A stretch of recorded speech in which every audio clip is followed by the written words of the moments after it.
अवधूत चिंतन श्री गुरुदेव दत्त श्री स्वामी समर्थ। तुमच्या पण घरात जर स्वामींचा फोटो असेल तर न चुकता काही गोष्टी अमुक एक ते दोनच गोष्टी त्या तुम्हाला करायच्याच आहे। मग स्वामी तुमच्या वाईट काळामध्ये सुद्धा तुमची साथ सोडणार नाही।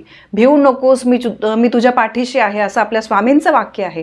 त्यामुळे फक्त तुम्ही स्वामींचा फोटो आणून दिला आणि घरात ठेवला आणि झालं असं करू नका। बघा, आपण सर्वजण स्वामींचे सेवेकरी आहोत। स्वामींना प्रसन्न करून घेण्यासाठी आपण वेगवेगळ्या प्रकारचे उपाय सुद्धा करत असतो। स्वामी नेहमी आपल्याला मदत करत असतात।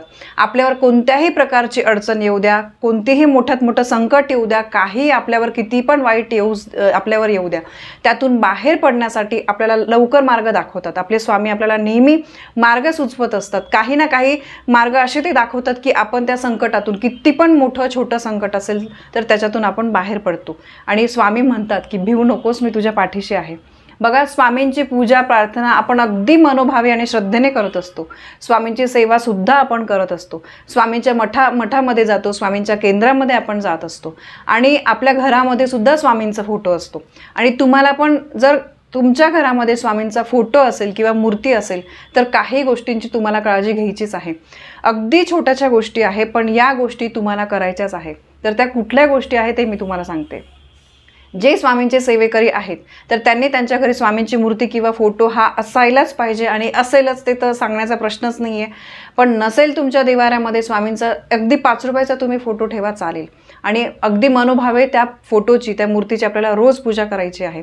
जसं आपण देवाऱ्यामध्ये इतर देवांची पूजा करतो तसंच आपल्याला स्वामींच्या फोटोची आणि मूर्तीची पूजा करायची आहे।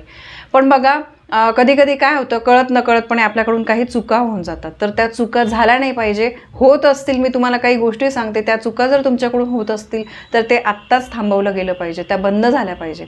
तर सगळ्यात पहिले बघा, पूजा करताना किंवा कोणताही महत्त्वाचं देवाचं काहीही कार्य करताना काळे वस्त्र घालू नका। गुरुवारी तर तुम्हाला काळे वस्त्र हे घालायचेच नाहीये। काळे कपडे हे अगदी बोटावर 1 ते 2 पूजांमध्ये, जसं काल भैरवनाथांची पूजा असते वगैरे, त्याच्यामध्ये काळे कपडे जे आहे ते आपण घालू शकतो। पण बाकी इतर सर्व पूजांमध्ये काळे कपडे घालणं अमान्य आहे। त्यामुळे स्वामींची पूजा करताना किंवा इतर देवांची पूजा करताना अजिबात काळे कपडे घालू नका। स्वामी हे दत्तांचे अवतार आहे आणि दत्तांना तर काळे वस्त्र अजिबातच चालत नाही। तर त्यामुळे काळे वस्त्र, कुठली पण स्वामींची तुम्ही माळजप करताय, काही पण करताय, तेव्हा काळे कपडे घालू नका। नंतर प्रत्येकाच्या घरामध्ये म्हणजे बघा, जे पण कोणी स्वामी भक्त आहे किंवा आपण स्वामी भक्त नसू पण ज्यांच्या घरामध्ये स्वामींची मूर्ती असते त्यांना दररोज तुम्हाला मुजरा करायचा आहे।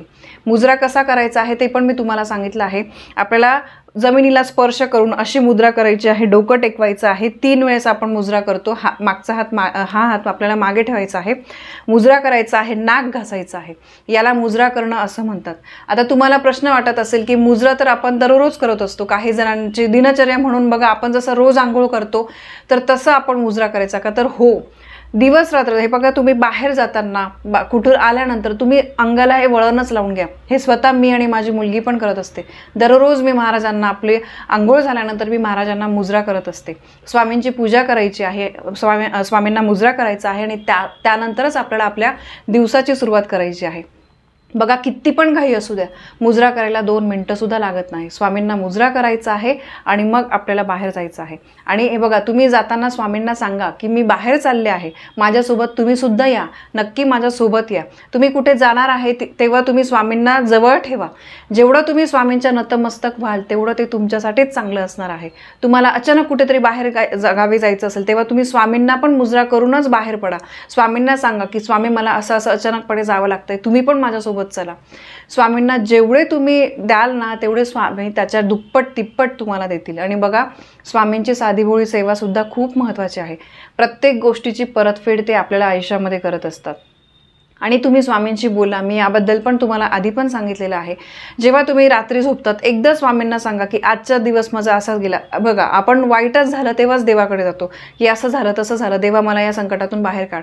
चांगलं झाल्यावर आपण देवाला सांगत नाही की देवा आज माझ्यासोबत असं चांगलं झालं, तसं चांगलं झालं, त्याबद्दल आपण थँक्यू म्हणत नाही। तर बघा, तुम्ही काही पण एक सवय लावून घ्या, जेव्हा तुम्ही बेडवर जातात 2 मिनिटं फक्त शांत बसून तुम्ही हात जोडा आणि स्वामींना आजच्या दिवसामध्ये घडलेल्या सगळ्या चांगल्या वाईट गोष्टी अगदी तुम्ही सांगा आणि त्या गोष्टींबद्दल, तुम्ही मला या वाईट संकटातून काढाल, मला माहिती आहे, किंवा माझ्यासोबत हे चांगलं झालं त्याबद्दल थँक्यू स्वामी, असं तुम्ही स्वामींना म्हणत जा. स्वामींचं जेवढं तुम्ही कराल ना तेवढं तुमच्यासाठी चांगलं असणार आहे. आणि सर्वात महत्त्वाचं म्हणजे तुमच्यासोबत कधी पण काही दुर्घटना घडणार नाही. स्वामी आपण जी रोज अगरबत्ती लावतो स्वामींजवळ, त्याचा अंगारा म्हणजे जे उदी आपण म्हणतो अगरबत्तीचं, तर ते तुम्ही रोज कपाळी लावत जा, इथे लावत जा, सोबत ते थोडंसं ठेवत जा. याच्यामुळे काय होतं की स्वामी जे आहे ते आपल्यासोबत नेहमी राहतात आणि कधी पण आपल्यावर वाईट गोष्टी ज्या आहे, वाईट संकट, अडचणी, दुःख जे आहे ते येत नाही.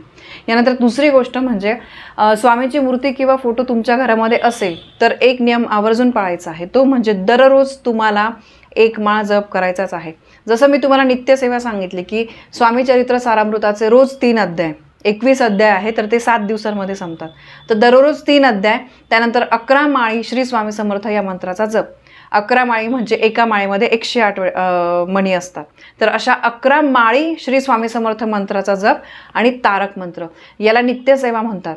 मला वेळ नाही येत आहे, सकाळी जॉब असतो, लहान मुले, मग अशा वेळेस तुम्ही काय करू शकता, फक्त एक माळ तुम्ही मनापासून श्री स्वामी समर्थ, श्री स्वामी समर्थ, श्री स्वामी समर्थ अशा प्रकारे तुम्हाला माळ जप करायची आहे.